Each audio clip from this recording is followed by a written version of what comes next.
Hello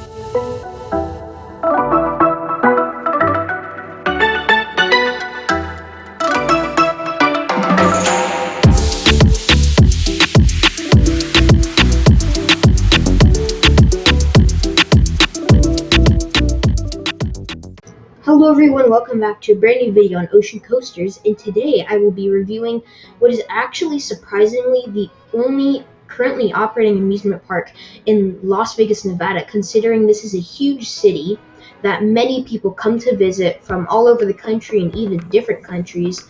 So this would be Adventuredome in the Circus Circus Hotel and Casino in the Las Vegas Strip. And I want to share my opinions with you guys since I visited this park in the summer of 2020. First, I'd like to discuss how the atmosphere of this park is actually pretty nice, as well as the theming. You can tell that they actually put effort into this, and it doesn't look so cheap. There's actually nice rock work around the park, especially when you're on the rides, it's definitely noticeable. And actually, since the dome is a pinkish reddish color, there's going to be a red or a pinkish glare everywhere you look, especially on the phone, or if someone is wearing glasses, you'll definitely notice that. And I find that very cool in how that actually adds to the whole atmosphere. Next, I would like to talk about how easy it is to access and find attractions around the park, actually, the layout of the park. It's actually extremely easy to memorize, and it has an overall nice layout because it's a small park, and even if you've never been there before, within the first hour, I would say, you can memorize the whole layout. You won't be able to get lost. You'll probably be able to find your family members or someone you want to meet up with. It's going to be very easy to find a specific attraction or maybe a specific restaurant. I think the restaurants are the hardest things to find. But overall, the layout's actually really nice, easy to memorize, and perfect. And like I mentioned, this is definitely a small park. But don't let that fool you, because they managed to cram so much into a small, little, tiny space. They have so many flat rides, they have 2 good coasters, and they managed to cram all of this into a small little dome in the back of a casino. And I find this truly amazing. Next, I'd like to talk about the food. Though I didn't eat much here, all I can say is that the food's decently cheap. It's pretty good. All I had was a churro. But there is not much to say here. Now we're going to start talking about the flat rides.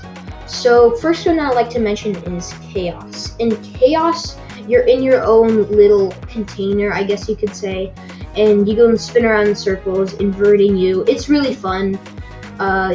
Gives some pretty decent hang time, provides great thrills. Next would be Inverter. So I was expecting to have a pretty fun time on this ride, and though the ride itself wasn't all that terrible at all, actually, the restraints were extremely uncomfortable. They stapled you and you could barely breathe, and it hurt the whole entire ride. I couldn't wait to get off, and when I did get off, I was extremely relieved that the restraints were off of me, but that did really hurt. So should you try this ride, Bull? Yeah, see if you like it, but it does staple you, and that really hurts. Next, I would like to talk about actually the dark rides at this park. Yes, this park does have dark rides. It has a 4D dark ride experience. They have 2 rides for this, actually. They have a SpongeBob experience and an Ice Age experience.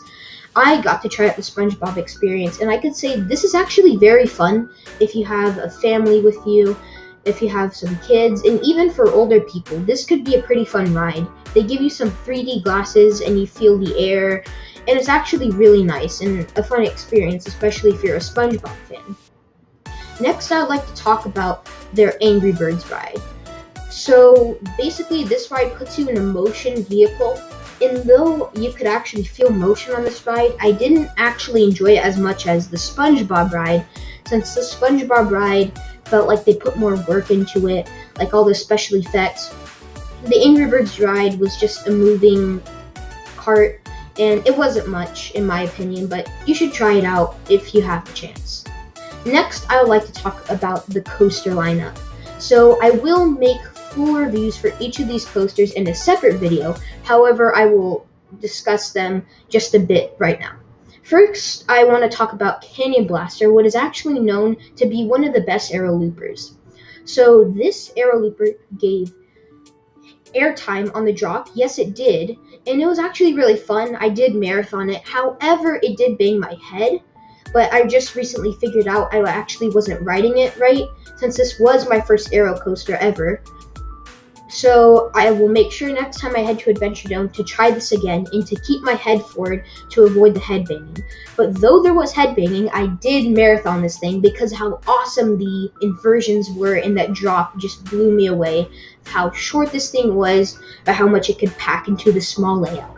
As well as the theming, like I mentioned earlier, you go through the rocks while you're on the rides, and this is absolutely mind-blowing. So just going through all the rocks, seeing all the amazing theming, it's so cool. Next, I'd like to talk about the newest coaster at this park, El Loco. So this is an SNS El Loco, and this coaster I feel like is pretty underrated actually. Not many people talk about it, and sure, it wasn't the best coaster, not even sure if it is in my top 10. However, I really enjoyed this. I did marathon this as well. However, it did have a longer line than Canyon Blaster, so I didn't get to ride it as much as I would like to.